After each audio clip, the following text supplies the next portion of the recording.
Hello, everyone. Welcome to Radio 5G. This is Michael Henry Dunn, and this is Wednesday, April 17th. Very glad to be with everybody today and with my co-host, Nancy Hopkins of Cosmic Reality. Say hello, Nancy. Hi, everybody. I hope you're having a good day. I hope we have a good show. Oh, yeah.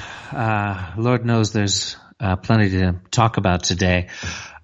We are focusing on several different things that are so big all at the same time.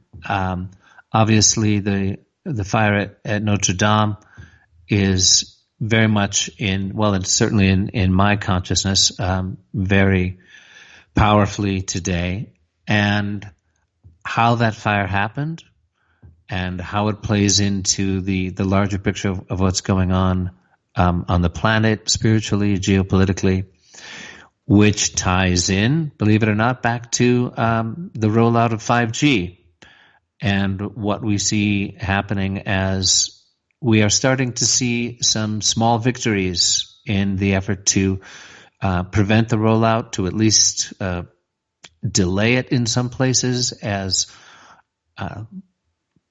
the telecom companies are being forced to admit that they have done zero investigation into the health consequences of this lethal technology. So we'll be talking about Notre Dame. We'll be talking about Joan of Arc. We'll probably be talking about the Knights Templar. We'll certainly be talking about the Trump administration's policies around 5G. We'll be talking about victories being racked up to stop 5G in cities like Mill Valley, California, Sebastopol, California, in Brussels, capital of the European Union, in Belgium. Switzerland is starting to oppose the rollout of 5G. I'm speaking to you from New Mexico this afternoon, and we'll be meeting later today with some of the activists in this part of the country who are gathering their neighbors, their friends, their communities, finding out what tools are out there. At our website, 5G-know.com, 5G-know.com, we're sharing as many of those networks and tools with all of you as we can. So that's what's up for today. Plenty to talk about. And Nancy, do you have some thoughts you want to start rolling with?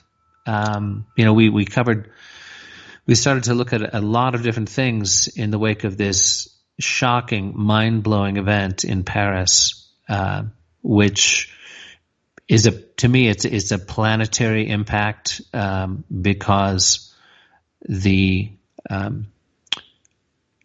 power of that place and that cathedral from a Templar perspective, from the grids of Gaia and how ancient Templar science was used to create that cathedral as a holy place that was in alignment with the grids and ley lines. It's an ancient place of the goddess from Isis times in the Roman era, and it was a place of great devotion to the divine feminine, Notre Dame, Our Lady. And for me, as a Templar, and I do still use that name unabashedly, the fire at Notre Dame strikes at the heart of what I have cherished myself in terms of sacred activism, chivalry, and defending sacred knowledge, defending those who cannot defend themselves. Certainly in the very long battle effort campaign to take down the elite pedophilia networks, the code of chivalry is essential to that fight. So anyway, with that little intro, let's get rolling. There's so much rich material to cover. Do you have any thoughts, Nancy? Well, I just want to try to bring into focus something that we discussed, what we were discussing sort of as we heard about the fire, that we really need to realize that 5G is simply the focal point right now where people are getting really, like aware that, my gosh, this is something terrible's happening. But that's only the first skirmish. We're going to stop it. We got to stop 5G. Anybody that really looks into it, you find out that, and we'll talk about this in, probably in the second half, the 5G question, but it's when people become aware of it, it's so stupid they go, what? Okay, but that's only one of the battles. Many of the people that are coming to us for 5G, they think that, okay, we're here only for 5G. Well, no, we're here because 5G is a focal point for waking you up. When you follow the 5G rabbit down the hole, you're going to find out that most of your reality was not what you thought it was. You're going to get a taste of that, I think, when Michael begins to explain to you the full depth of history, because we are isolated. And the young people, they don't even know a lot of history, A, because they don't get taught it anymore, and B, a lot of us were told the wrong history. So when we go off on these, what seemingly are tangents from 5G, no, it's the backdrop to how did we get to 5G? Now, we don't have to worry about that in the initial skirmish because we're just going to shut it down. But it's not the end of the battle. It's only the first bit. It's the first skirmish. And we want you to be aware that, some of the things we tell you are going to stretch your credibility. But if you've already had your credibility stretched to the point of bonkers because you're saying, what do you mean they're putting in a weapons system? And they're calling it 5G. And they're telling me that I can have all of this wonderful telecommunications. Why do I need it? I've already got great communications. What's the purpose here? And I do want to point out something else, that let's assume that we did need more speed, more communications. There's a thing called fiber optics.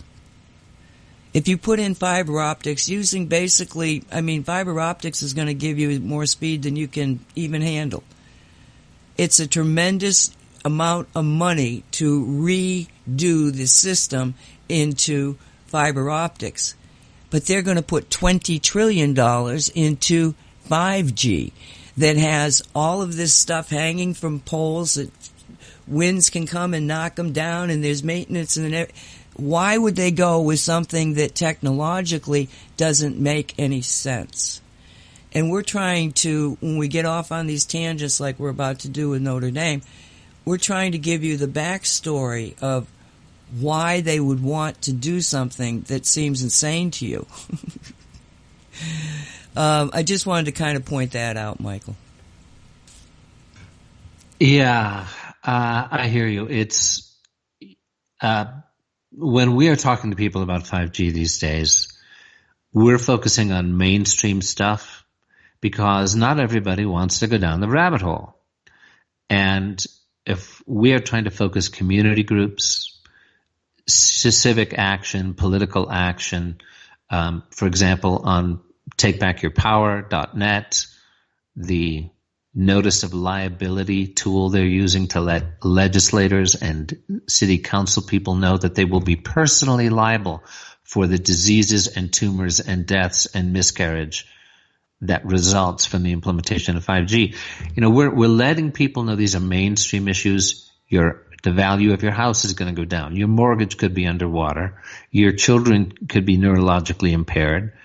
I just heard a horror story from a local Taos activist that they heard the information. You may know this already, Nancy, and this might have been from Mark Steele, our friend in the UK, that in Bristol, which is not that far from Gateshead, where Mark is, since 5G has rolled out, 36 teen suicides in the mere months since it's been rolled out in Bristol. And because, of course, teens are the most vulnerable. it's pretty intense. Not to get sidetracked into that, but we try to touch mainstream issues for people because we want to get the support. Hey, this is going to hurt your health. It's going to hurt your kids. It's taking down the biosphere, and it's going to put your mortgage underwater. Let's go to work and stop this. Most people can hear that part. And as you say, once they open that door, though, they're looking at the looming rabbit hole at their feet. And today, in this show, we're going down that rabbit hole. And there's some fascinating history down that rabbit hole, especially when you come to Notre Dame. And so it ties into the Templars. It ties into why they were taken down. It ties into who are the successors today to the factions that took down the Templars, that massacred the Cathars, that instituted the Spanish Inquisition, which persecuted earth-centered spirituality and feminine wisdom for centuries. Millions of women were burned at the stake during the reign of the Inquisition, which lasted for centuries, but it began with taking down the Cathars and the Templars. That's where the long fall into the darkest time from which we're emerging, but that's when it really began. So, I mean, there's the question of how the fire started. There is the indication right now that it's a mystery. Some footage has emerged online of a UFO being sighted over the cathedral just before the fire began. There is talk of directed energy weapons, such as the firemen in California. Never seen anything like those fires, and the way in which those fires were instigated. There's been I heard the figure of 800 vandalization attacks on Catholic churches in France over the last few months. Whether that was designed to be a distraction, like it's, some anti-Christian cult or something, and then they top it off with destroying one of the most powerful ley line, sacred geometry, divine feminine temples in the world. That's something for us to explore. Nancy, would you like to jump in here on the how the fire started question? Not this second. I forgot to turn the... Okay. Well, that's really far down the rabbit hole, and it's all conjecture. But what the heck? I mean, it's the whole thing it's getting, everything is getting faster and faster. We try to stay into the 3D. Let's focus on this, but everything is so intricately, meshed together. There's this thing called remote viewing. For those of you that have never heard about it, if you saw the movie, they kill goats, don't they? It's actually, excuse me, Nancy, it's called Men Who Stare at Goats. Oh, that's right. That's what it is. Okay. You're probably thinking if they kill horses, don't they? Yes. With yes. Jane Fonda back in the 1970s. Oh my God. That movie. Oh, that was not a good movie. Oh. Right. That was, anyway, those they are shoot horses, don't they? They shoot horses. Good. We'll get it straight. This is an ability that virtually every human being has. They just don't know how to use it. And it is the ability to use your mind to, let's say go someplace else. Now, it's not exactly that you go anywhere, but you're bringing the scene to yourself. It's I don't want to get too complicated, but anyway, it's okay. I'm going to tell it like they would have told it in the movies. Okay, so Michael and I are talking, and we're talking about what we're going to do today, and plans that go bad, or plans that change drastically, and all of a sudden, we're aware that the church is on fire, so we start talking about that. Now, being a remote viewer means that I can essentially go wherever the situation is and take a look at it. I'm sitting in my chair. And so I said, well, wait a minute, let me look at this thing. So I go to where the fire is and immediately was overcome with the amount of emotion that was there. It was, oh my gosh, such sadness. It wasn't anger, it was frustration and sadness and, just really very bad. And so I said, well, I don't want to be here, so I back out of it. And I said, okay. And I'm talking to these, to Eleni and Michael while I'm doing this. I'm going, okay, I got to get before the fire happens. And because I'd already seen the pictures of the way it was burning, I knew it was towards the back, let's say, where the spire is. So I project into the spire, underneath the spire area, and I end up in a room that was fairly empty. There was some, stuff, like construction stuff thingies, maybe. But to the side, it wasn't, it was basically an empty room and dark. And I'm thinking, okay, now my reason for going there was to get back to where I thought the fire would start, because the front part of the building has got people in it. So, and I'd seen that it had started there, but it was dark. It wasn't pitch black, but it was very, very dark in there, and nobody was around. I didn't hear any sounds. I didn't detect anything. Nobody seemed to be there. And then suddenly there was this explosion above my head, and when I yanked my head up, because you're in a virtual reality. It's what it is. It's 3D, but in your mind it's like a virtual reality. And so, but you'll react the same way, and I got spooked and I threw my head up, and when I threw my head up, it essentially threw me out of the remote. And so then I went, okay, and then I went back in, but this time I didn't go all the way in. I sort of went to the area to pick up the energy fields and the thoughts and things are there, and I'm going like, what just happened? And then I get this visual picture of a DEW beam. Now, DEW is directed energy weapon, and what they do is they take the system that you got in your 5G, okay, they take that, they build it up a little bit, they focus it down so that they can essentially use energy to destroy anything. Now, in the case, and this was the same thing that was used to take down the towers at 9/11.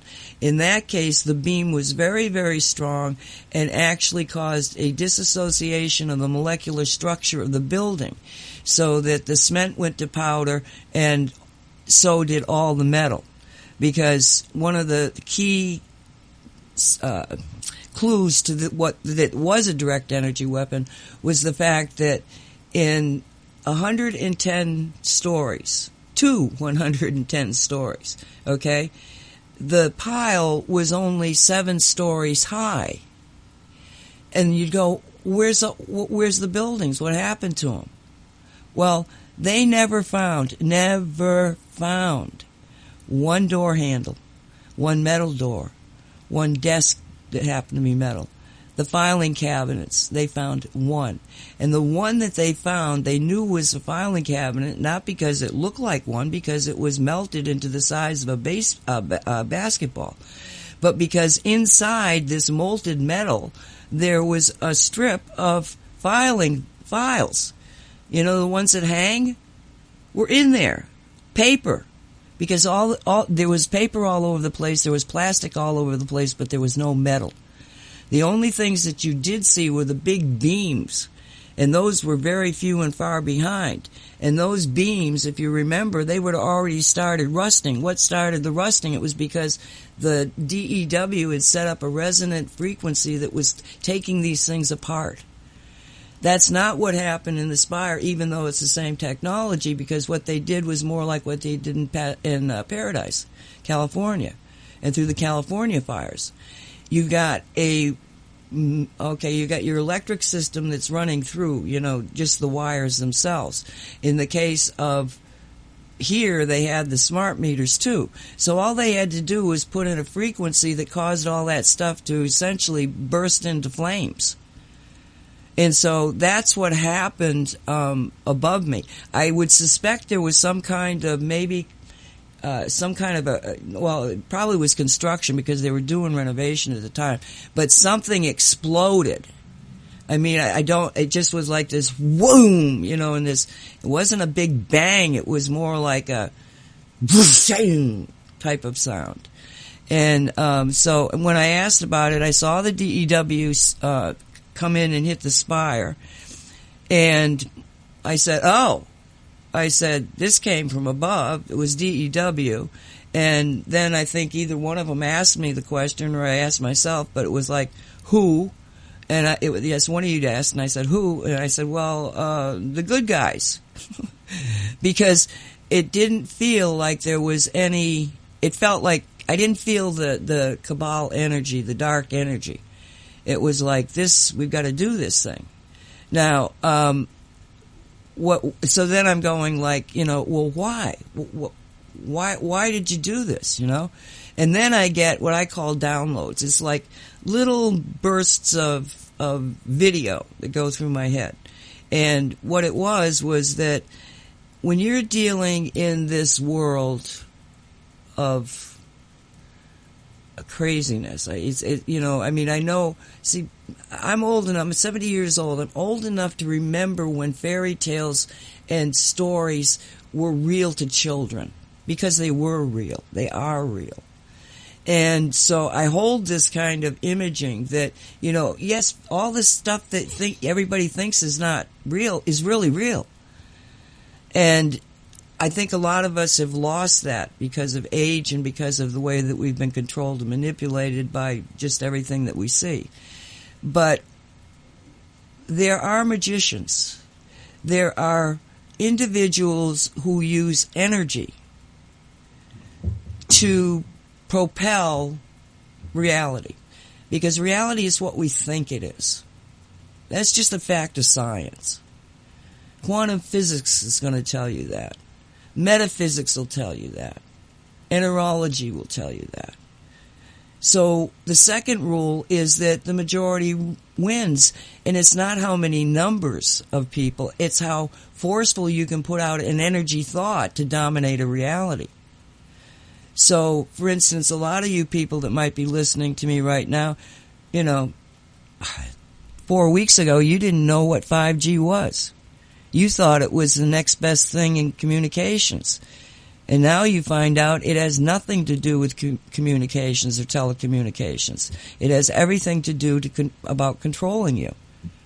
I mean, that's jumping into a really, the middle of a sci-fi plot. And now I'm telling you that it goes even darker beyond that.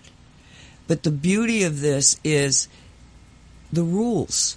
Because the third rule says anybody in charge of a given reality will keep everybody else from knowing rules 1 and 2. But we know rules 1 and 2. Reality is what we think it is, and majority rules. So the dark side tries to keep you muddled thinking dark side stuff. And the light side was, to be honest with you, just going about, there's some bad stuff. Maybe we better fix this little thing here and this little thing here. They never got focused on this systemic background of why there is this evil part of our society, of our civilization, that can even imagine building this 5G system. And I know that they built it intentionally because back in 1976, an insider told me that this is what they intended to do. And for 43 years, I have watched this happen. But what I've also watched is the awakening of humanity and the awareness that, okay, we got to deal with this. Because humanity has the capacity to deal with anything that God, nature, or the bad guys throw at us. We're here to grow, to learn, to find out who our authentic selves are. So when I'm telling you these weird stories about remote viewing and seeing DEW and, it was above me. They asked me, what is it? I said, think ET, because I didn't know what had done it. There's a secret space program a lot of you don't know about. It gets very complicated. But the bottom line is it's okay. We're all waking up and we're working together. Yeah, and that's what, my overall feeling about this. I mean, I was just struck numb almost with shock when I saw what was happening. And there's a grieving, for me and for millions of others, because this was, and hopefully will be again, but was a focal point of devotion to the feminine aspect of Source. And it was a place where high sacred science of light and beauty and sound and the energies of the earth and the historical devotion to the divine feminine that has been there for longer, much longer than the cathedral has stood, that this was just indescribable to see this happen. We need to imagine as Americans what we would feel like if, it was grievous enough, shocking enough, horrible enough, of course, on 9/11 to see the towers fall, to know that 3,000 people died there and in the Pentagon.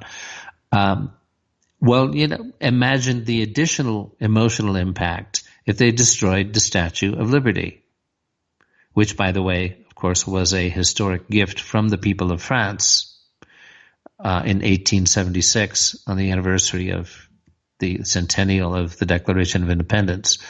We just try to imagine, the psychological and emotional blow to the people of France, because Notre Dame is much more so than the Eiffel Tower. The Eiffel Tower, it's only a century or so old, and it's not a sacred symbol. It's whatever it is. It's the Eiffel Tower. Somebody decided to put it up. God knows why. But Notre Dame, it's difficult to put into words what the attack, and I will use the word attack, on the cathedral and the near destruction of it.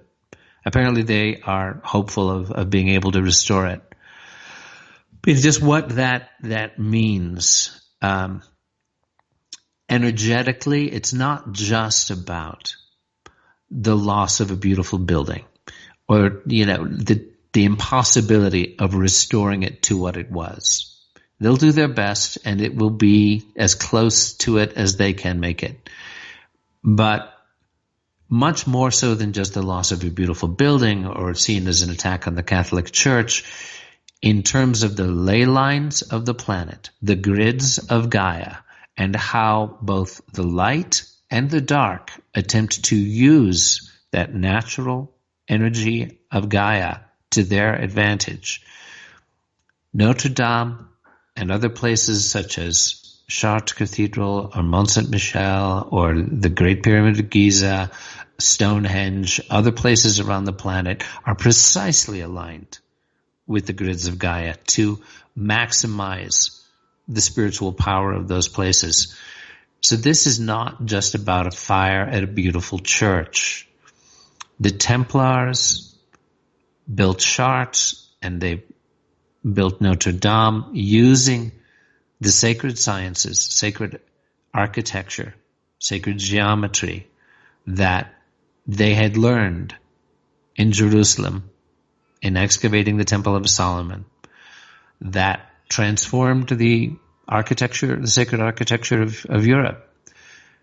And so this was a focal point of sacred power on the planet and of devotion to the divine feminine.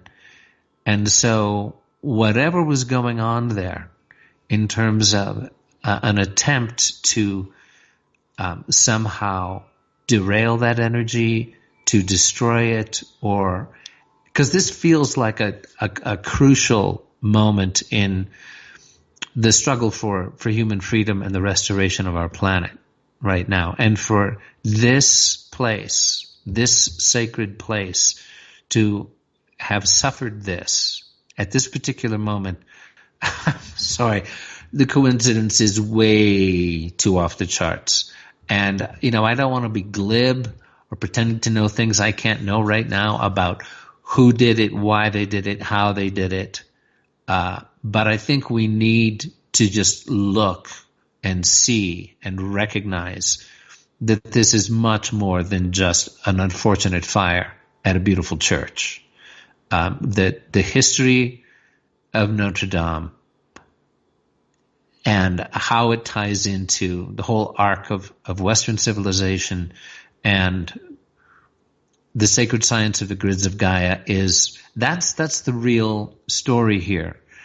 And ultimately it does tie in, believe it or not, to 5G, in that 5G represents pretty much possibly the ultimate attempt to lock down the planet, to lock down human freedom, and to prevent the ascension of the soul by the dark faction. And you need to make the reluctant and unfortunate realization that there is conscious evil on the planet that is well organized. It's not monolithic. They fight each other all the time because guess what? Cultures and factions and societies that are centered around serving self, well, they end up fighting each other. No honor among thieves. So don't think that the cabal is this monolithic, all-powerful entity. They're not. But we need to recognize that it exists. I spoke just this morning with a survivor of the elite pedophile rings. And there is no denying this reality that there is, as Nancy says, both the light and the dark attempt to use these subtler energetic realities. And what we're witnessing is a big-time series of final moves going on. And I don't know how this plays out, but it's like I think you said, Nancy, it backfires on them every time. They're brilliant dark magicians and they're stupid. They're moronic in their ignorance of divine reality. 9/11 backfired. Their attempt to start a war in Syria backfired. It backfired. And this attack upon Notre Dame is already backfiring massively in terms of the awakening, in terms of the grief and how it is turning to the devotion, and how it is turning to the determination to elevate the divine feminine, to restore the balance, because the patriarchy has wreaked havoc on the planet, the debased masculine, not the sacred masculine, not the exalted masculine that is evident in the life of Christ or of Buddha or of the other great men, saints. But this is this moment when it's already backfiring on them. And to me, and to you too, and I'd love to hear you talk about this, to whom, our relationship to Gaia is personal, it's real, it's not just a scientific concept for, the conscious biosphere. No, she's real, she's personal, she has a voice, and her presence can be felt. I mean, to me, God is impersonal and vast and beyond comprehension, and the unmanifest absolute, the Godhead, and beyond all vibrational reality. Yes, there's that. And God is personal because he's become all human beings, and, we're just asleep about it. But anyway, that's my 2 cents about reality. So that's where I'd like to see our conversation flow today. It's about as big a picture, as big a perspective as you could put on this fire, but that's what I see happening, and it's already backfiring on them. Would you agree with that, Nancy? What are your Well, thoughts on before that? we get into that, I really would like you to tell the history of the church. What I put here in our chat, which is in the radio chat, you'll see it. It's the promo for this show, because you sent me some pictures of Joan of Arc, and and I'd really like you to talk to that. And the other thing that I think is very interesting. I look at life and I see a lot of symbology. There's pictures that freeze in your head.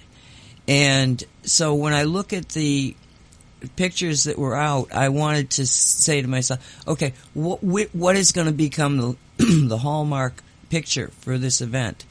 And it was the one that is the first one in the series in the promo there. And you'll see that at the top of the dome building, there is a symbol. And so I said to Michael, do you know what that symbol is? And yes, in fact, he did. Because this is a symbol to me that people are carrying in their minds. And they may as well know what that symbol means and how it connects to a very deep history that still, if you don't understand history, you're going to repeat it. Right, exactly. Well, that is the cross of Jerusalem, is one name for it. And as you can see it if you happen to be looking at the logo poster for today's show, it is one central cross of equal arms. It's not shaped like a crucifix, because the four arms are of equal length, and within each quarter there is an identical cross. So there are 5 crosses, one in each quarter, and then the central cross. This was the central symbol in terms of the heraldry of the kingdom, the Crusader Christian kingdom of Jerusalem, which of course is closely linked to the Knights Templar. The Knights Templar were given sovereign patronage and first came into existence as an order of chivalry in the year 1118 AD in Jerusalem, which was then under Christian control. King Baldwin II was the sovereign who gave the order its patronage. An order of chivalry, a legitimate order of chivalry under customary international law, has to be given sovereign patronage by a head of state, a monarch, or a figure on the order of the Pope, for example, a head of a church. Which isn't to say that a chivalric movement can't say, well, that's all very lovely. We're not strictly within your rules of sovereign patronage, etc. Spirit has its own motives and movements. But anyway, that's how it began. So that symbol predates Christianity. It is not specifically, as you can see, a typical Christian crucifix. It has deeper meaning. It later, because of its association with the Kingdom of Jerusalem and the Templars, became a secondary Templar symbol. There is the well-known red cross pate, as it's called, which is actually a sacred geometry symbol. That Templar cross, which was later appropriated by everybody from Mexican drug gangs to Adolf Hitler, that symbol is actually deeply embedded in the mathematical structure of the cosmos. So again, it predates Christianity. It is not specifically a Christian symbol, but it is a very powerful, sacred, geometrical symbol. Both the typical Templar cross pate and the cross of Jerusalem have that powerful, sacred, geometrical, deeper meaning. And so there are so many elements at Notre Dame that were Templar inspired, that were Templar guided, particularly the devotion to St. Mary Magdalene. As you can see on the poster there, we've shared with you, Nancy has shared with you, there is an image of Mary Magdalene on the facade of the cathedral, and she is crowned. This is a saint wearing a crown, which is pretty unusual. If she is a queen wearing a crown, well, who is her king? Well, that can be only one being. And she is wearing a small money pouch, which is girded in a rope around her shoulder. It's at her hip. And that is a symbol of the Magdalene, because the gospel says she provided for the Lord out of her purse, the Lord and his disciples out of her purse. So she was not a prostitute. Mary Magdalene was, in fact, from what you might call Jewish aristocracy. And so that became a symbol of the Magdalene. So here you have a woman who was a queen, who was also providing for the Lord out of her purse, and is definitely not the fallen woman prostitute that a later pope just sort of conflated her image into the fallen woman, and there's a long story there. And all those who have studied the truth about Mary Magdalene are well aware. So then you'll see on that same poster we've shared with you a statue of Joan of Arc. Now, Joan of Arc came a century after the Templars were taken down. The Templars were taken down on October 13th, 1307, by the French king Philip IV, because he owed them a great deal of money. They were a rival power base in his realm, and he had been trying for a number of years to take down the Templars. He was threatened with excommunication by the Pope for trying to take down the Templars. And so that Pope got mysteriously murdered, and historians pretty much agree that Philip was behind murdering that Pope and replacing him with a pliable Pope who would go along with taking down the Templars. So here we have Joan of Arc. It's a century later, in the 1400s, and the Templars many of them were arrested, tortured, made to falsely confess to a laundry list of heinous crimes: spitting on the cross, bestiality, worship of heathen idols, etc. Put you on the rack for a few hours, tear your fingernails off, and start to burn your feet, and one is liable to confess to the usual list. They later, many of them recanted. Now here's where Notre Dame comes in. The head of the Templar order, Jacques de Molay, the last Grand Master of the Templar order, was arrested along with many other Templars. He was tortured for a number of years, ultimately confessed to the same laundry list of crimes. And he and two other leading Templars were brought out in front of the Cathedral of Notre Dame several years after the takedown of the Templars. They were brought out in public to confess to their crimes, so the order would be permanently disgraced, and they would then be sentenced to life imprisonment. And King Philip was counting on this as his final nail in the coffin of the reputation of the Templars, who were in fact the carriers of devotion to the divine feminine through the dark times. That was their true purpose.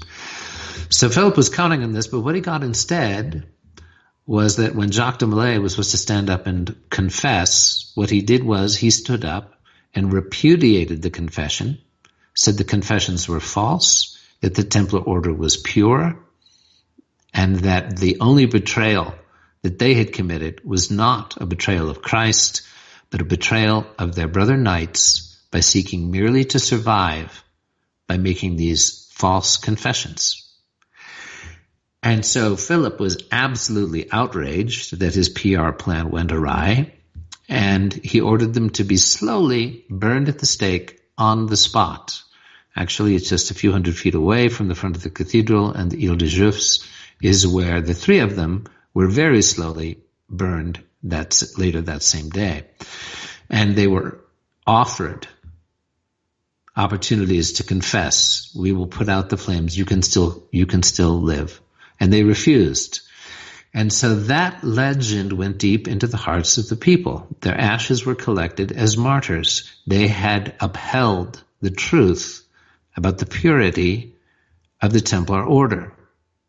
And so whatever you hear about the Templars being Illuminati, they're part of the dark faction, they are the actually dark ruling elite, that is the usual disinformation, defamation, smear campaign that the dark factions do to every institution of nobility or spiritual enlightenment or uplift that you will find.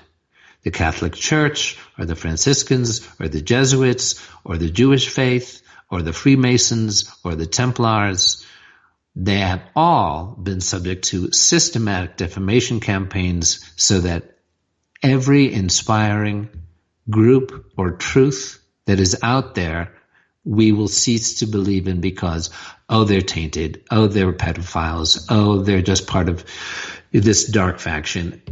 Just think about it, folks. Within the heart of those organizations and movements is the yearning of the human spirit to reach towards God, towards Source. So anyway, that's part of the history of Notre Dame too. And if you want to get into its more ancient history, and feel free to break in, any time here, Nancy, because I'm going to be going on at some length. I mean, it's a fascinating story, but you may have, questions and things to bring in. So the cathedral is a successor building to many previous churches that stood on the spot. Originally, in Roman times, there was a temple to Jupiter, and then the first church was dedicated to Saint Stephen, constructed in the late 4th century. That was then rebuilt in the 7th century. There were several larger churches. There was a Basilica Saint-Étienne, forgive my poor French pronunciation. And so it was in the year 1160 that the Bishop of Paris, Maurice de Sully, decided to build the new and much larger church. And he demolished the former Romanesque cathedral and chose to recycle some of its materials. So that was during the heyday of the Templars. And of course, the church was not fully completed. Just want to make sure of my dates. I think 1240. It took nearly a century to build. And, it suffered terrible damage before. It was in such terrible shape at the end of the 1700s that after the Revolution, it was desecrated during the Revolution, that it was nearly torn down. But Napoleon decided, as a symbol of France, he wanted to be crowned emperor inside Notre Dame. And so he was. This brings us back to Joan of Arc. The statue of Joan that is in Notre Dame, she is wearing a Magdalene money pouch. That is a Templar hint. That is a Templar symbol linking Joan of Arc to Mary Magdalene, who was the patroness, the protectress of the Templar order. If you look closely at the sword she's wearing, that is not an historically accurate sword from the 1400s. It is accurate as a Templar era sword. This is another indication, a link to Joan as a hidden Templar. Before the siege of Orleans was lifted, when Joan, at the age of 17, this peasant girl out of nowhere with nothing but passionate conviction and the guidance of God, was given command of the armies of France, and she was going to lift the siege of Orleans. Okay, can we just stop here just for a second and give a little background to what was happening at that time? Why was she there? Okay. She was there, and this all comes down to sovereignty, Nancy. The sovereignty of the soul and the sovereignty of the nation state. And France was almost done at that time when Joan France was on the point of becoming an English province. This is the 100 Years' War. And this is towards the end of the 100 Years' War. And the French had suffered a series of defeats. Agincourt with Henry V defeating the French, massacring the French army was the worst of them. The treaty that followed basically signed over the succession to the French throne to the English. King Henry VI, a little boy, the son of Henry V, was crowned King of France. This is an English king, was crowned King of France in Notre Dame, inside the cathedral. And the Dauphin, the French heir to the throne, all he had was a tiny little bit of territory left. The armies were dispirited, his treasury was depleted, and he didn't even believe in his own legitimacy as the son of the king. He actually doubted whether he was the true heir to the throne. He was getting ready to throw his crown into the river and flee to Scotland, pretty much leaving France to permanently become a province of England. So the whole contribution of France as a nation state to humanity, to civilization, the incredibly precious cultural contribution of France over the succeeding 5 centuries would not have happened in the same way at all if it were not for this peasant girl who shows up out of nowhere and says, God has commanded me to liberate France from the English. So the English had been laying siege to Orleans, and it was a key strategic point militarily, and the city of Orleans was on the brink of being starved out. And if the English could control that strategic point with the river and to the remaining part of France that was still French, bye-bye, curtains, over. France is done.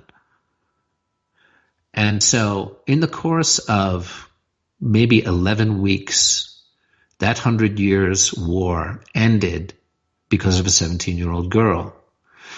And because of the heart and inspiration and fire that she lit in the people of France and in the soldiers because of who she was.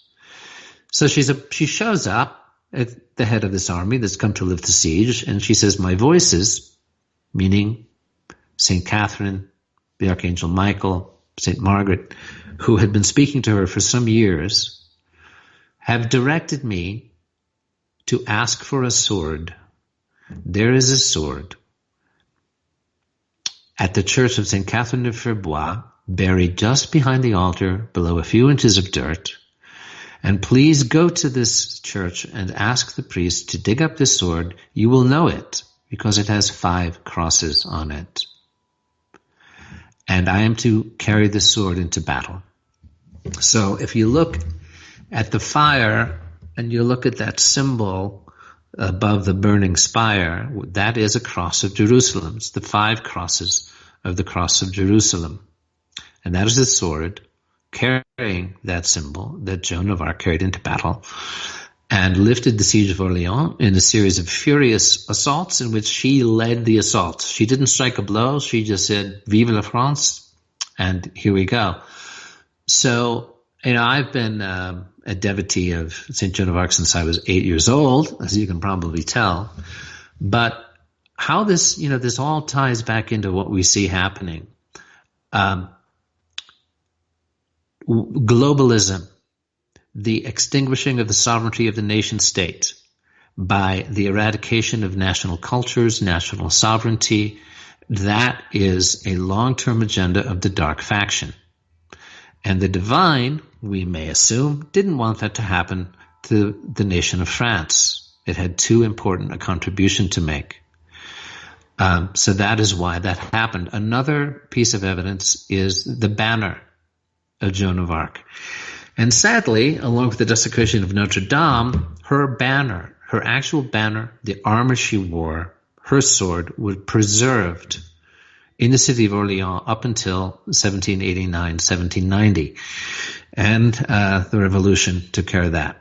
It disappeared in the fires and chaos of the revolution. But that banner had an image of God the Father enthroned, and it said, Jesu et Maria on it, Jesus and Mary. And the Now, it's very unusual, speaking as a Catholic, to see the name of Jesus paired with the Blessed Mother.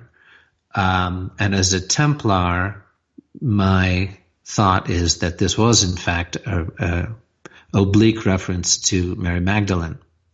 That was a typical thing that the Templars did. They used the cover of Devotion to the Blessed Mother as a way of referring to Mary Magdalene. In the Templar Code, the Temple Rule that was first put forward at the beginning of the Templar Order, they specifically say the strength of they usually translate it as saying, the Spirit of God works strongly with us. But if you go back to the original Old French, that's not what they said. They said, the Spirit of our Dame Dieu works strongly with us. Well, what is Dame Dieu? That is Our Lady God. That's a pretty explicit reference to the divine union of Christ and the Magdalene. And so that, Notre Dame, Our Lady, it carries both of those streams of devotion to the Blessed Mother Mary and to Mary Magdalene. So I'm going to pause here because I've been talking for a long time. I mean, this is intensely interesting to me, as you can probably tell. But I'd love to have you come in with whatever thoughts you've got rolling here about all this, Nancy, as we're sharing this. Actually, I also find this whole history thing, fascinating. What a little background is that when those of you that might be familiar with Dan Brown's work, the Da Vinci Code, that he wrote as fiction. Well, many of us were trying to get that information out as fact, and I wrote a book concerning it, and when people would get to the point that I said that Mary Magdalene and Jesus Christ were man and wife, a husband and wife, they would absolutely freak out. Until Dan Brown comes out with his fiction, and so even though they want to freak out, they go, oh, but it's only fiction. But it has become a thought that has crept into the subconscious of people. So it doesn't have quite the impact for a lot of people, but for some people it does. And why the history tells us that, just like you think she was a prostitute and she wasn't, she was, from basically an affluent family. And the concept that, he was celibate, there are actually children by that marriage. And there is a definite line of history that says that the Merovingians that became the kings and queens of France were actually one of the grandparents of the beginners of the Merovingians was of the descent of Jesus and Mary Magdalene. So this concept of Mary Magdalene that we don't see in America or in a lot of our churches is one that in France, particularly because that's where they went. After the crucifixion, they went to France. And when they got to France, she was revered by a large group of people that lived in and around the area called the Cathars. And that's another story. But she was, so she's a very real character historically in France. So I'm going to stop here, and I'm going to put a little tune on, and then we'll come back for more history, hey? You good with that? I'm good with that. Okay. We'll be right back. All right. Well, we were deep into the history of Notre Dame and the history of France and the history of the Knights Templars. And talking specifically about St. Mary Magdalene and the idea that there was a sacred union between Jesus Christ and St. Mary Magdalene. Now, because I was deeply involved for some years with an attempt to lineally restore the original Templar order, this is a subject I'm pretty familiar with. And I would like to say, just in response to what you were saying, Nancy, about Dan Brown's work, that it was not an article of faith required of Templars to believe that that there were children from Jesus and Mary Magdalene.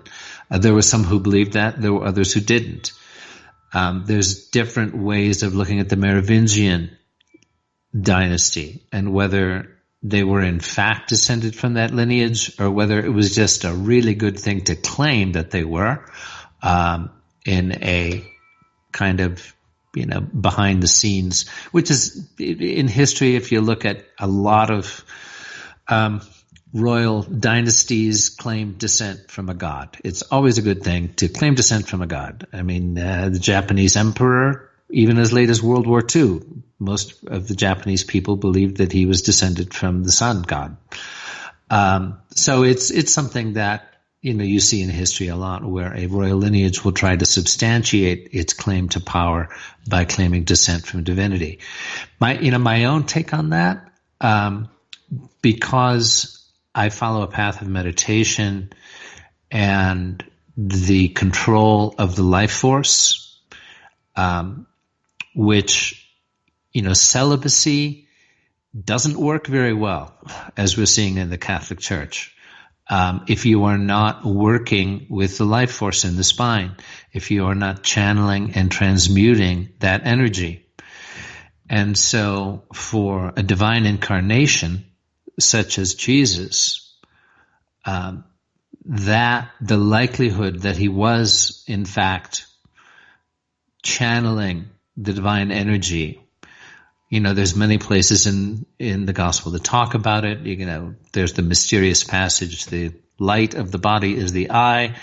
If therefore thine eye be single, thy whole body shall be full of light. Well, that's a reference to the third eye, to the spiritual eye, the light of the spiritual eye, seen, the single eye seen in meditation.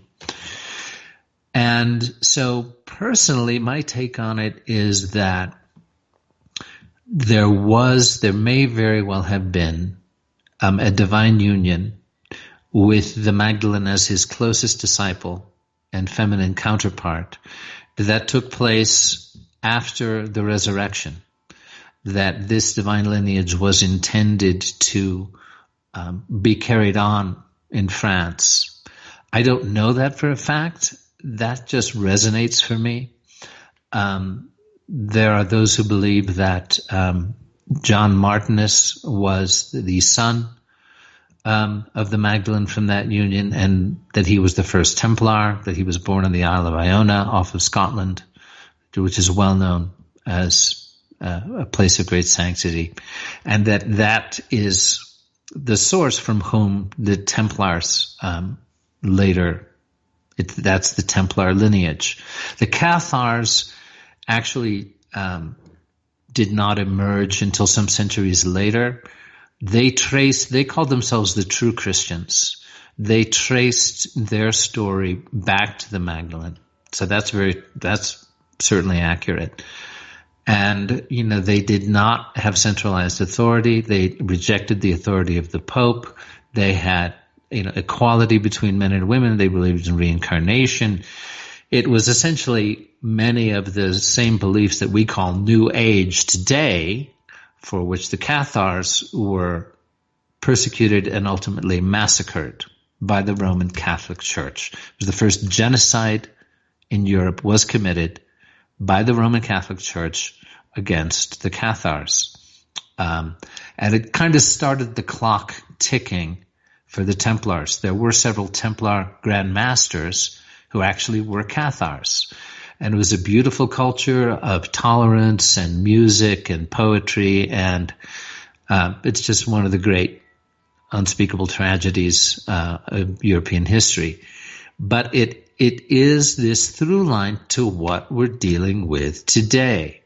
It is this through line of control, of greed, of domination, of essentially of globalism seeking to eradicate national sovereignty, and also the sovereignty of the soul in direct relation to the divine, the direct, unmediated relationship between the soul and God. That is what Joan of Arc was an example of. She was a good Catholic, a dutiful Catholic, and her authority came from direct communion. Now, they tested her because anybody can say, hey, I've had voices and visions and, give me an army, I'm going to go save the world. Well, it was her charisma, her sanctity, her purity that carried the day. And this was for nationalism. This was for French culture, for the French-speaking people, for the land of France as given to them by God.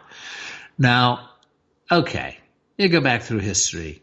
Can I interrupt you? Can I interrupt you here? How did she end up getting burned at the stake? Okay, because I'm assuming that they won the war essentially. Yeah, they won the war. She, after she lifted the siege of Orléans, there was the famous battle at Poitiers, and the English power was basically crippled after that battle, and they managed to keep a power base at Calais on the coast. But then there was the siege of Paris. Her primary goal, she said from the beginning, is to crown the Dauphin, King of France, in the cathedral at Reims. That would make him the true king in the eyes of the people of France. Now, the power players in England didn't get it. They didn't realize what a huge symbolic and powerful move this was. When she managed to coax the Dauphin out of his little corner, say, yes, Your Grace, you must go to your cathedral and be crowned king. And when he was, that was the supreme move that her whole life, her short, fantastic life was about. A short time after that, she was captured by the English outside, in a part of the campaign around Paris. And so they set up, a kangaroo court because the whole thing was predetermined. They were going to burn her at the stake as a witch. And the thing to remember about Joan of Arc, okay, that was in, the 1429, I think was when she died. That's a long time ago. But these aren't legends. Joan of Arc, her history is the most well-documented story, biography of anyone who lived even before the year 1600, because the whole history comes down to us under oath. The records of her trial are preserved in the archives of France. 25 years after her death, King Charles, who was the Dauphin, did what was called the rehabilitation, and everybody who knew Joan, who is still alive from childhood, came in under oath. All the words that we are told she said come to us under oath, all the incidents of her life. It's incredibly well documented. It's one of the reasons her story is so powerful. The facts are highly detailed about who she was, what she said, what she did, the prophecies she made, how they came true. And so essentially, that's what happened. The English, they had some French puppets of their own. French Bishop Cochon, who presided at her trial, and she was burned at the stake. Her heart, by the way, would not burn, and so they threw her heart into the river so that it would not be collected by the people and become a holy relic.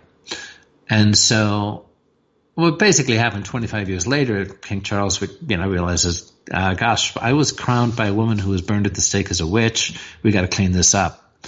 So this is what the rehabilitation and all these people who were called in to testify, and ultimately her character emerged stainless and pure.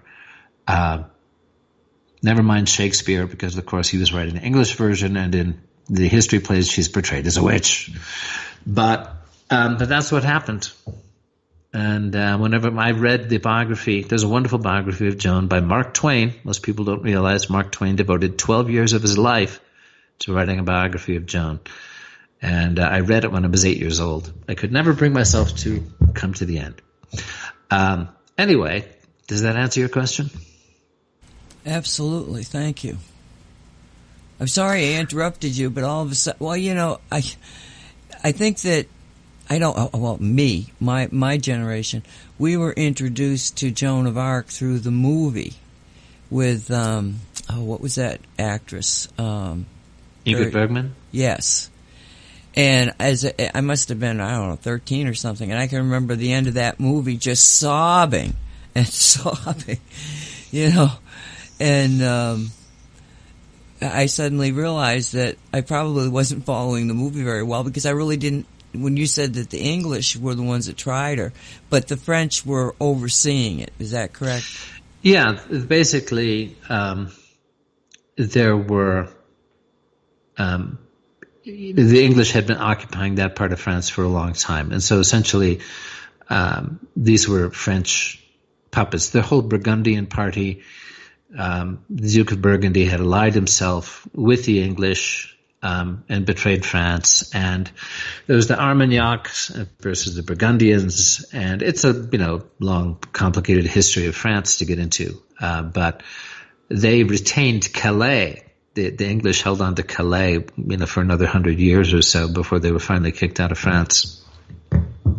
Okay, now in the promo, that facade that the two statues that we're talking about are in, where is that located? Did it survive?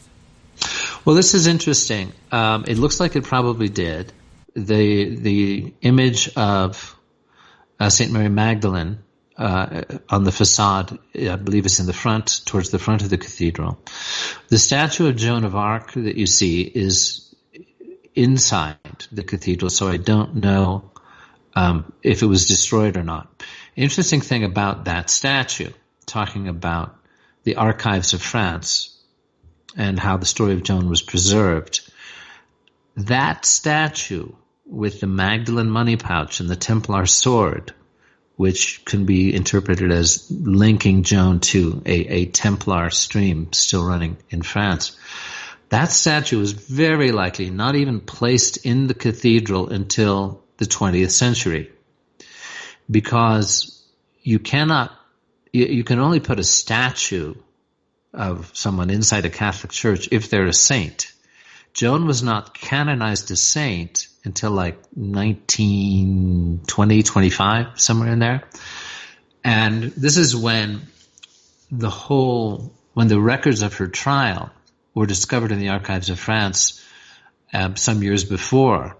And this is when George Bernard Shaw wrote his play, St. Joan. And there was this sudden great enthusiasm for Joan that came out when the archives were first brought out. I think it was in the late 1800s, and that's when Mark Twain wrote his book. So what that means is that after she was canonized a saint, which means a statue can be placed inside a church of her, we're in the 20th century. So that means that if those are Templar symbols, they were placed on that statue, and that statue was placed inside Notre Dame, the primary symbol of the French nation, by surviving Templars. At least that is a persuasive interpretation that you could take, because those are some major indications. So that particular statue is from the beginning of the 19th century? It's 20th century. Yeah, that I don't know that for an absolute fact. I tried to find out when the statue was placed there, but because you have to be a saint to have a statue inside a Catholic church, and she was not a saint until 1920, and because it definitely does not date from the 15th century, from the time when she lived. I believe it must be a 20th century statue, but I don't have the actual records of that. But it seems extremely likely. And I hope it survived. I don't know. We'll see. Now, so when by the time that Joan was killed, the Notre Dame was up and running and had been for quite a while. Yes, that's right. As I mentioned, King Henry VI of England, the son of Henry V, who defeated the French at Agincourt, he was crowned King of France inside Notre Dame sometime in the early 1400s. And was it being run as a Catholic church? Oh, yeah. I mean, it was begun in the year 1160, so that's the 12th century. It was finished in the mid 13th century. The Templars were suppressed at the beginning of the 14th century, the year 1307. And so, it was a consecrated Catholic church all that time, up until the French Revolution when it was desecrated. And then what happened? Well, they almost decided to tear it down. And then Napoleon decided that he wanted it cleaned up because he wanted to be crowned emperor inside Notre Dame, which is, where the French kings had been crowned, and to add perceived legitimacy. And this was, a time when anti-clericalism was rampant in France after the Revolution, because, what happened was that the church allied itself with the regime over the centuries and ended up oppressing the people, people like Cardinal Richelieu and all the forces that led to the revolution. Whereas Joan was beloved and is still beloved in France as the savior of France, she loved and saved the heart of France.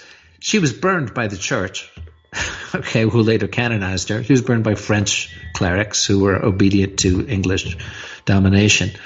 But ultimately, the people, there was the devoted Catholics, but then there was this huge resentment against the way that the hierarchy of the church had allied themselves with the regime against the people.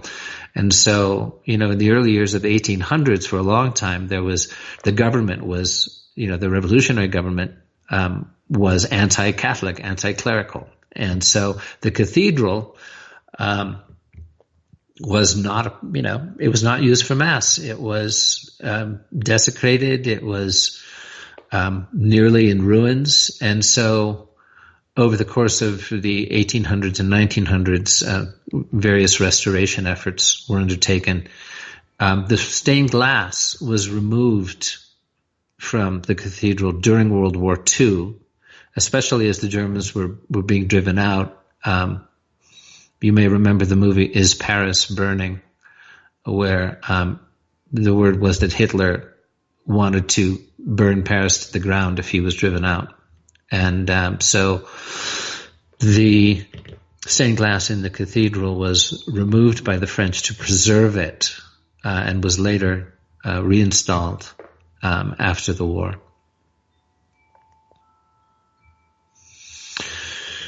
Now, is there indications that any of that stained glass survived?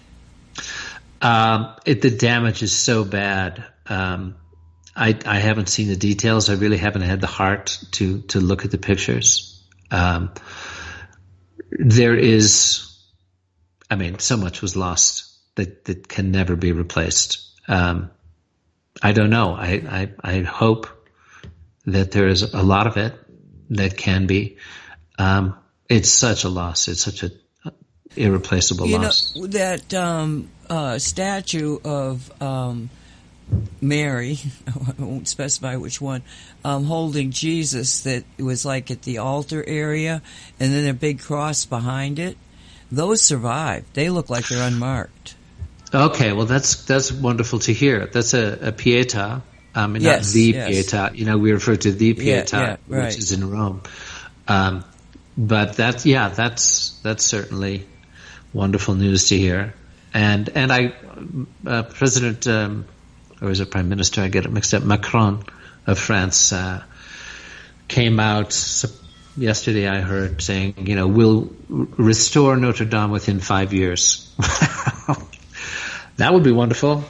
I have something to share from our good friend, Reverend Maya Kira Nartumid, who is a dame of the Johannine Templar order.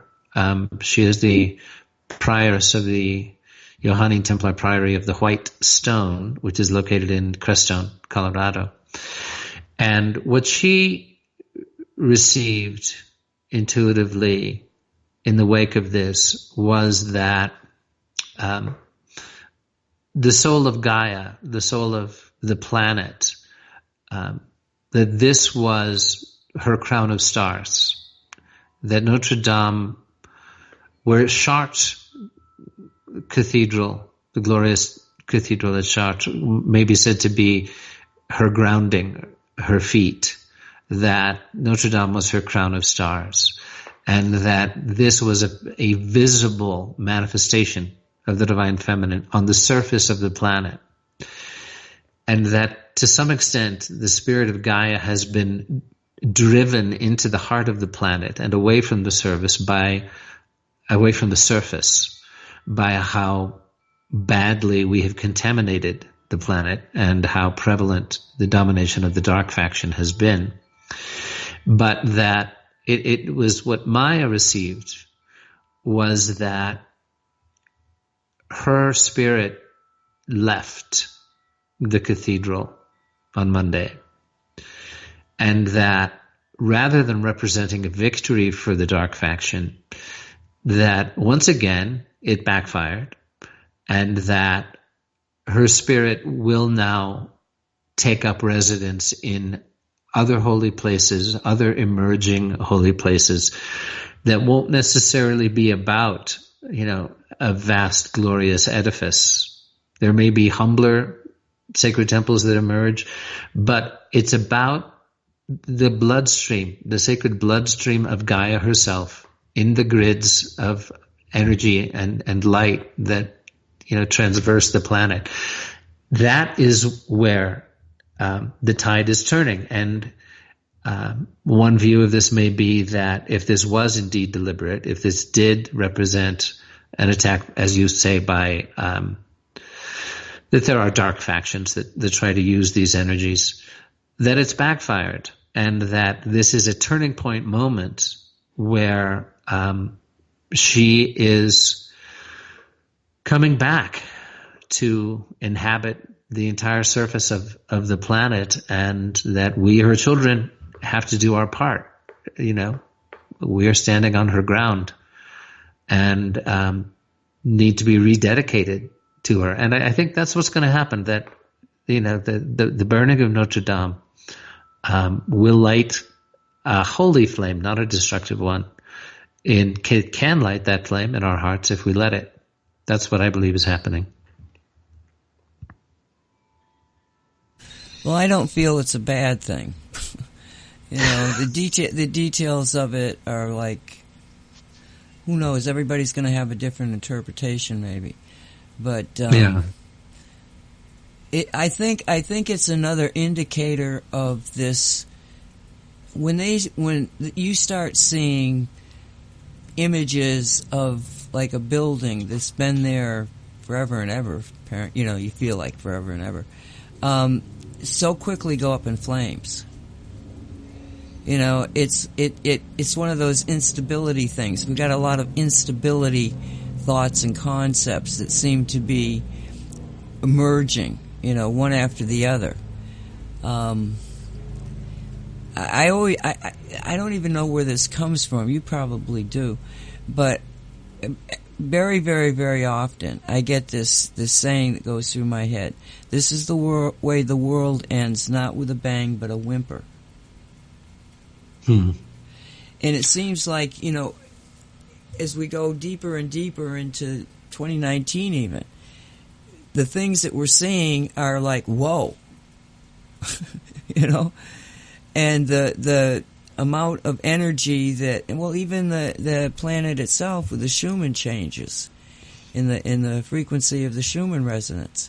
There are so many things that are happening and kind of mind spinning that We just have to hold on, I think, and do what we can where we can, which in this case is 5G.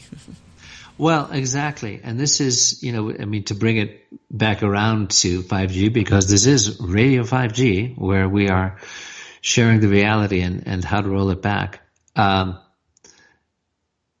This, you talk about the Schumann resonance. There's a piece in the news today about, let's see, magnetic north isn't just creeping southward, it's galloping southward. The magnetic protection of the planet, which shields us from the solar rays, is rapidly eroding. And that, if that goes, we're toast. Well, it could lead to a polar shift, a flip. We would be, the satellite network, the communications network would be much more vulnerable to sun flares than we currently are. And so, there's this, apocalyptic stuff. The burning of Notre Dame is an apocalyptic event. Maybe not everybody knows that it is, but, symbolically, energetically, historically, spiritually, it's a fairly apocalyptic event, at least in my view. And, when I look at what is attempting to be put in place with 5G, this is an attempt, 20,000 low orbit satellites blanketing the entire planet in what is a weapon system, this isn't a final attempt by the dark faction to lock down human freedom. And so, it's, I don't know about a bang and a whimper, Nancy. I kind of feel like it's feeling like a bang to me right now, but it's certainly not going to be the end. I don't believe that. I don't think you do either, right? Oh, I think we're at the end times. I think it's a battle between good and evil. If we don't stop 5G, that's the final battle. 5G. I know I sound like this, this what Chicken Little, but it is. Well, let's talk about it. Yeah, let's talk about at least some good news, right? To give some hope out there, because that's a big part of what we're here to do. Yeah, we're alarming people about the reality, waking people up, but also we're sharing, good solid information. 5G-know.com, 5G-know.com is our website. We share a lot of other great groups and networks out there that are doing work. So there's this article that came out from before we get to the article, because the article actually goes into what I want to present. There was a woman, and you can see it and give the information, who was from the Vienna UN office, who was before the UN Assembly, explaining to the what's he called, the head of the UN, the Secretary General of the UN, explaining how they had been under 5G since 2015, and it's only 4 minutes, and I really want to play it, because she put it in a nutshell exactly, what the problem is. So if you don't mind, I'm just going to play that. That'd be great. Mr. Secretary General, UN staff have repeatedly been told that they are the most important resource of this organisation. Since December 2015, the staff here at the Vienna International Centre have been exposed to off-the-scale electromagnetic radiation from Wi-Fi and mobile phone boosters installed on very low ceilings throughout the buildings. Current public exposure levels are at least 1 quintillion, that's 18 zeros, 1 quintillion times above natural background radiation, according to Professor Olle Johansson of the Karolinska Institute in Sweden. The highly dangerous biological effects of EMFs have been documented by thousands of studies since 1932, indicating that we may be facing a global health catastrophe orders of magnitude worse than those caused by tobacco and cigarettes. Mr. Secretary-General, on the basis of the precautionary principle, I urge you to have these EMF-emitting devices removed immediately from these buildings and to call a halt to any rollout of 5G at UN duty stations, because 5G is designed to deliver concentrated and focused electromagnetic radiation in excess of 100 times current levels in the same way as do directed energy weapons. In line with the UN guiding principles on business and human rights, to protect, respect and remedy, 5G technologies must be subjected to an independent health and safety assessment before they are launched anywhere in the world. There is currently an international appeal signed by 237 EMF scientists from 41 nations urging the UN and particularly the WHO to exert strong leadership in fostering the development of more protective EMF guidelines, encouraging precautionary measures and educating the public about the considerable health risks, particularly the risks to children and fetal development. Mr. Secretary-General, I think we have a unique opportunity here at the UN office at Vienna. Since our medical records are digitized, you have the choice and the possibility of releasing data on a closed population exposed to off-the-scale levels of electromagnetic radiation in a metal-walled building, which exacerbates the situation, to establish if there have already been abnormal health consequences for the UN staff here in the last 28 months. I urge you to do so and stop any rollout of 5G immediately. Thank you. Sorry, because we are talking with someone that is a little bit ignorant on these things. We're talking to the Wi-Fi systems? On the ceilings of these buildings, Wi-Fi boosters and cell phone boosters were installed without consultation, without information to staff in December 2015. The situation here is extremely dangerous. I have heard anecdotally of many people who have had health problems. I don't know if they are related, but the precautionary principle would dictate that we use our medical records to look into this and that we remove these dangerous devices immediately. Thank you. Well, I become worried because I put those devices in my house. Not a good idea. I will have to, I confess my ignorance on this. We will have to, but I'm going to raise this with WHO, which I think is the organization that might be able to deal with it properly, for them to, put someone, their staff or organizations to work on that, because I must confess I was not aware of that danger. So there you have it. I thought that was just in a nutshell, only one little snapshot of one little problem. And the response of the Secretary General was just so perfect. I'm ignorant. Mm-hmm. It's all awareness, because one of the things they say in this article, or one of these articles, is that when people become aware of what the situation is, they run from it. Yeah, who wouldn't, That was Claire Edwards, by the way, and, the longtime UN staff member in Vienna. And this article that we want to take some time to look at from takebackyourpower.net, which is a great organization to go to for ways to do just that, take back our power and stop these deadly rollouts. So Nancy, I'd like to just go through this article and share some of the good news that's going on. Shall we do that? Absolutely. Okay. So takebackyourpower.net. It's called 5G. The dominoes are starting to fall. Longtime UN staff member Claire Edwards summarizes worldwide developments in the 5G situation. While still far from a victory claim, and we really want to emphasize that, there is much to be hopeful about as millions around the world deepen involvement and take a stand for our shared future. So how do you stop the rollout of a $12 trillion technology promoted by one of the most profitable industries on the planet and bulldozed through by the EU, FCC, and the whole UN, and most notably its Wi-Fi enablers, the World Health Organization, and the ITU. Many people have said it's impossible, but even as the Trump administration attempts to ram through 5G in the United States, the dominoes are indeed falling around the world as cities and entire nations are coming to their senses and putting the brakes on 5G. And then they give another excellent link. What is 5G.info?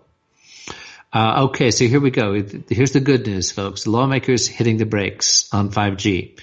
On March 24th, just a few weeks ago, Portland, Oregon, city officials state clear opposition to the installation of 5G networks around the city, supported by the mayor and 2 commissioners.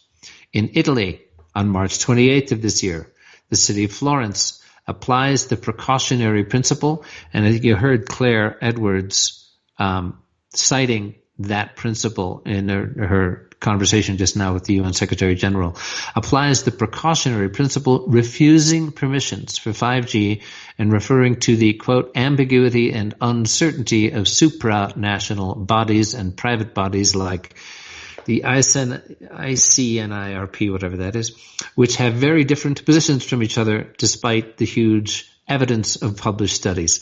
And again, there is no doubt on this. You can't paint this like the tobacco industries did. Oh, maybe cigarettes cause lung cancer. He's like, no. There are thousands of studies, and the levels of 5G they're putting in are hundreds and hundreds of times above the safety level. Okay, Italy, March 28th, Rome. One Roman district votes against 5G trials, with others expected to follow. Other motions to stop 5G are expected in the 4 regional councils, 1 provincial council, and other municipal councils of Italy. Russia, March 28th. The Russian Ministry of Defense refuses to transfer frequencies for 5G, which effectively delays any 5G rollout in Russia for several years. Well, good for the Russians. Belgium, March 31st, the Belgian Environment Minister announces that Brussels, the city of Brussels, is halting its 5G rollout plans. And the Environment Minister stated, quote, the people of Brussels are not guinea pigs whose health I can sell at a profit. That guy should be given a knighthood. Germany, April 4th, Germans signed a petition en masse to force the German Bundestag to debate 5G. In the Netherlands, on April 4th, members of parliament in the Netherlands insist that radiation research must be carried out before any approval of the 5G network. And, trying to think about how anybody would carry out radiation research on 5G and then say, oh, it's okay, we'll just go ahead and put in this energy weapon system and fry our brains, cripple our children, etc. Well, let's just stop there for a second, because in front of a Senate committee, the heads of AT&T, Verizon, and Sprint all said that they had not done and spent 1 cent in researching the possible health damages. Now, we know this is BS. They damn well know it's damaging, but they actually can't provide any kind of data that says it is healthy. And that's what I think that they're responding to. Nobody's ever done, Yeah, and what most folks are responding to, it's the big propaganda campaign. There isn't the slightest hint of a risk in this big, the happy 5G world, the Internet of Things. You can download 12 movies while you're waiting at the airport gate. There's not the slightest hint of there being a health risk. And I imagine that most of the people who are being trotted out there to spin this stuff, they've been fed a line of BS, which it's in their interest to simply accept. Like there's that quote from, I think it was Upton Sinclair. Al Gore probably used it, I think. It's very difficult to convince somebody of something if their livelihood depends on their not being convinced of it. So that's what we're dealing with. But people are stepping up and having a conscience. Switzerland on April 9th. California, April 5th. California Supreme Court justices unanimously uphold a 2011 San Francisco ordinance requiring telecommunications companies to get permits before placing antennas on city infrastructure. Now, just to touch on this, in the U.S., back in, I think it was 96, under Bill Clinton, a law was passed which pretty much superseded and removed the ability of states and municipalities to oppose the FCC in the installation of these networks. Now, that is a violation of the 10th Amendment to the Constitution. It, violates all kinds of things, right to left and center. And there's major pushback going on around it, even to the point of sovereignty movements working with the work of Judge Anna von Reitz in going to county registrars, creating councils that are working with the sovereignty of the county, the local authority, working with local authorities, local sheriffs. There's a lot of hope there as well. TakeBackYourPower.net also offers the notice of liability tool, very powerful tool to use, which basically you give this notice of liability to legislators, town councilors, city council members, saying, guess what? You are personally liable for the damage, deaths, disease that have been demonstrated to take place. If these take place because you approved the rollout of 5G in my neighborhood, you will be personally liable. You could lose your home. You could go to jail. So it's not like, we are coming torches and pitchforks. We're just letting these people know that this is not just some propaganda rollout, say yes because they made a nice contribution to your campaign. You could lose your home if you go along with this. This is an excuse to do the right thing. Yeah, there, perfect. Help me remember that. An excuse to do the right thing. That's a good line. Last couple of instances here. In Switzerland, the canton of Vaud, VUAD, adopts a resolution on April 9th of this month, calling for a moratorium on 5G antennas until the publication this summer of a report on 5G by the Swiss Federal Office for the Environment. The next day, the 10th of April, Geneva, the city of Geneva, also adopted a moratorium on 5G, calling on the Council of State to request the World Health Organization to monitor independent scientific studies. Now, the World Health Organization, once you get into, the UN structure, we're seeing this divide now. We're seeing this conflict. This is one of the things Sacha Stone, whose wonderful documentary 5G Apocalypse we discussed on Project Camelot last week with Carrie Cassidy, he pointed out, there is a split. Europe is tilting eastward. They are tilting away from the American Anglo cabal and more towards, a Eurocentric orientation. And this could be why they're beginning to oppose 5G. Russia won't have it. Brussels won't have it. The EU is moving away from it. That's a really helpful thing. They also don't put fluoride in their water. Oh, yeah. Yeah, we don't want to retard our children's mental development. It's all for cavities, kids, not to worry, right? So I wanted to ask you, Nancy, what do you make of the Trump administration's policy on this? I mean, it's pretty difficult to maintain the theory that Trump is just doing, reverse psychology, so aggressively coming out, attempting to ram 5G, right past any municipal authority to stop it. I mean, how do we reconcile this with, what some people would like to believe about Trump as an anti-globalist or as a champion of states' rights and who supposedly is anti-5G behind the scenes? What do you think? Personally, I would prefer to see the president in the role that he's playing now, whether he believes it or not. Because if he had come out and said, I'm going to stop 5G, well, the movement of the expansion of the human family would have stopped. Oh, Daddy's got it taken care of. Let's go back to the sand pit. Okay? Yeah. So, to me, this is a good thing for just practical purposes of, I don't want you to think that this is the only problem. There's many, many more, but we can fix them all. We just have to be aware of them all. So that's where I come from there. But the other side of it is, I really don't care what the federal government does. This is no longer something that is the concept of the federal government can tell us what to do. By the Constitution, they cannot tell us what to do. And we have given over this power to them. And it has to start in the states. It has to start in the cities. It has to start at the local level where people say, no, I'm going to take back my power. Thank you very much for holding it on and screwing it up so bad, but you really are fired. Okay, so let's just not even worry what the federal government is doing, because the federal government has got the FCC that told everybody you're going to have these death traps in your yard, and not only that, but we're going to make you pay for them.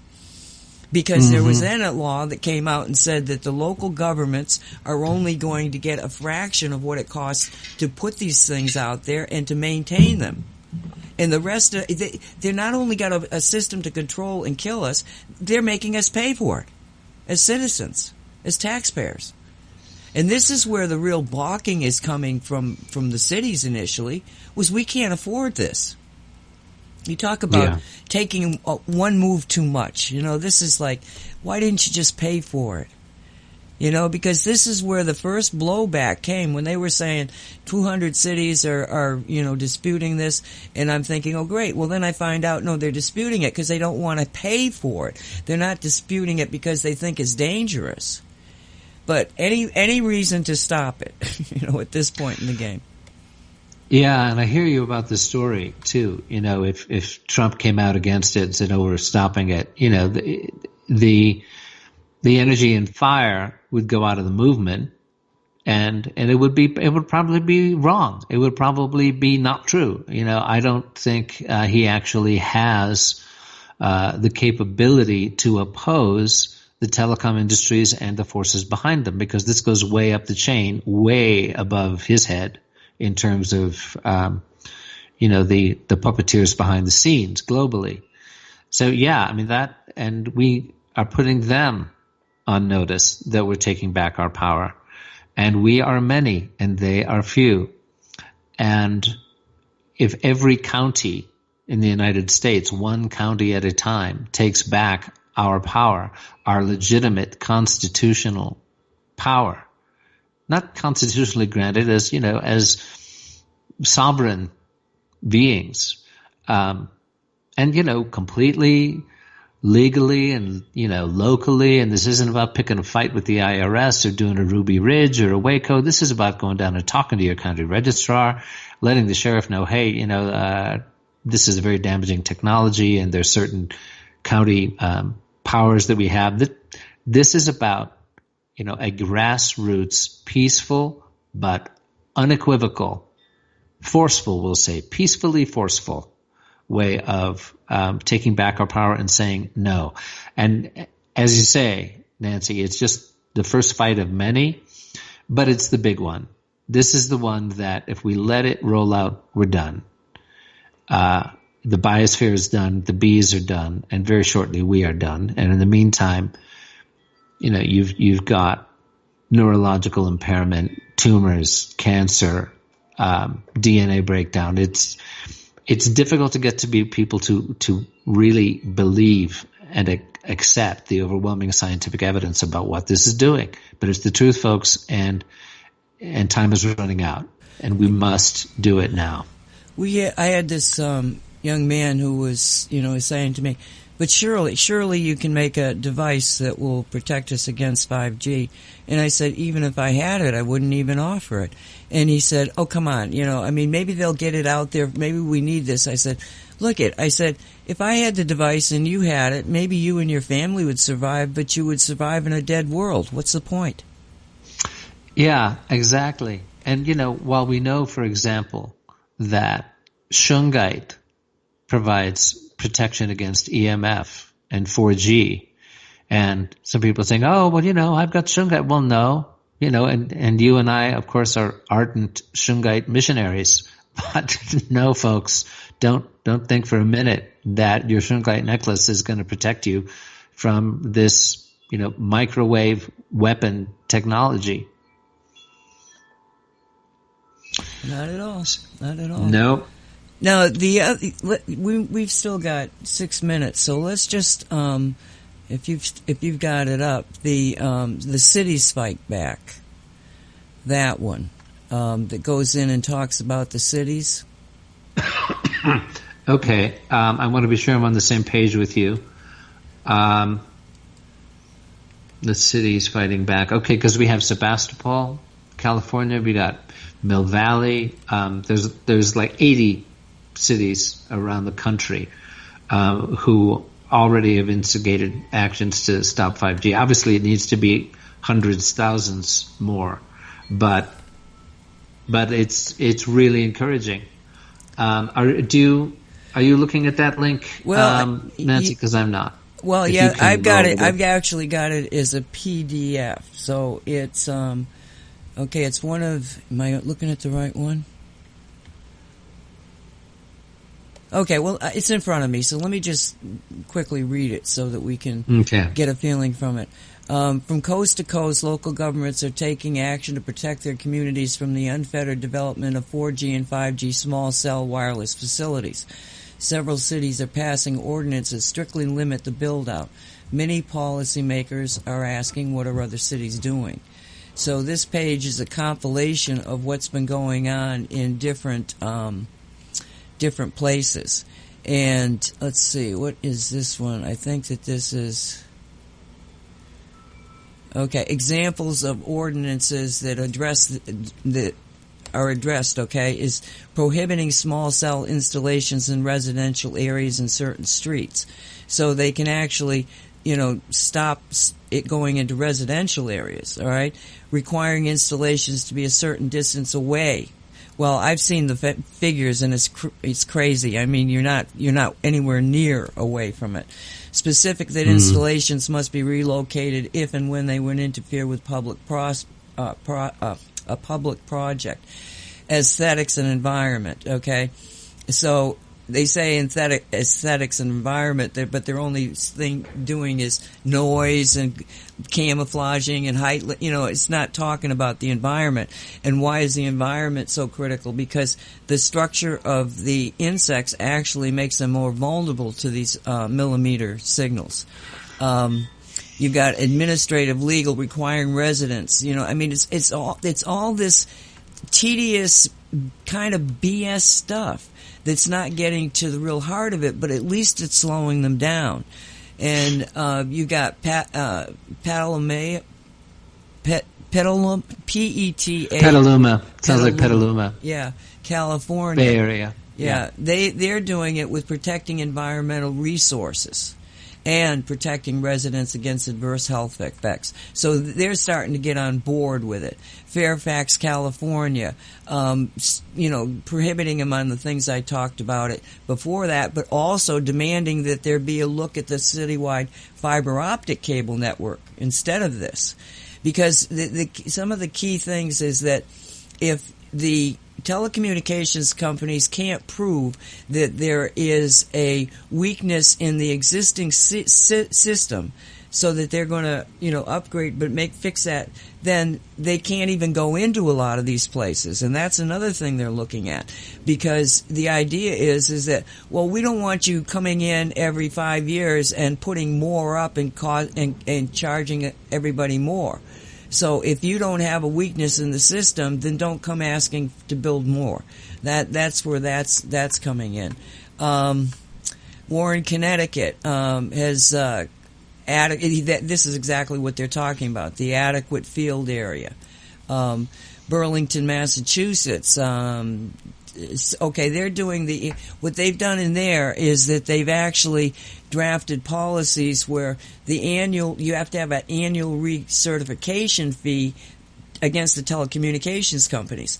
And this was a town that actually Verizon withdrew its application because every single year they were going to have to come back, pay more fees, and for every one of these antennas they were going to have to get it recertified. Again, got too expensive.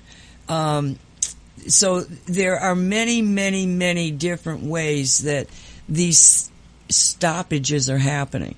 And all you need to know is as much as you can about 5G. But focus on what you can do. Not the awfulness. Focus on what you can do. Yeah, exactly. The awfulness is well established, and the tools that we can use are in our hands. And TakeBackYourPower.net is one of the best organizations out there. The notice of liability tool to state legislators and municipalities is very effective.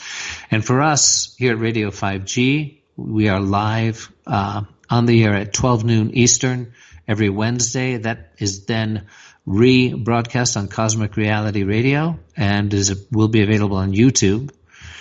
And we can win. Spirit will win. 5G can and will be stopped, but it is a race against time. So we need to do everything we can.